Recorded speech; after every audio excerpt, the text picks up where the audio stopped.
তারা হলেন আল্লাহর কাছে বিশেষ মানুষ।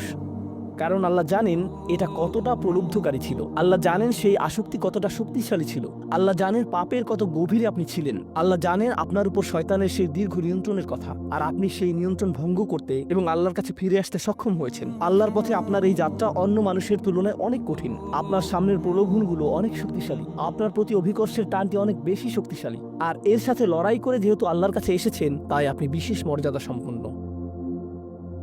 এটা মনে করবেন না যে আমি তাহাজ্জুদ পড়ি না তাই আমি অতটা ভালো না, অথবা আমি আরবি জানি না, বা আমি এখনো সম্পূর্ণ কোরআন পাঠ করিনি আর আমি তাজবিদের নিয়মগুলো জানি না। না না না না না, আপনার বিশেষত্ব এজন্য না যে আপনি 17 বার হজ করেছেন। আপনার জ্ঞান এবং ইবাদতের জন্য আপনি আল্লাহর কাছে বিশেষ না, আপনি আল্লাহর কাছে বিশেষ মর্যাদা সম্পন্ন, কারণ আপনি পাপ থেকে বেরিয়ে এসেছেন আর আপনি শুধু তার ভয়েই ভীত। এটাই আপনাকে আল্লাহর কাছে বিশেষ মর্যাদা সম্পন্ন করে। তাই আপনিও ইবাদুর রহমান। তো এখান থেকে আল্লাহ আমাদেরকে সম্পূর্ণ বিপরীত দিকে নিয়ে যাচ্ছেন।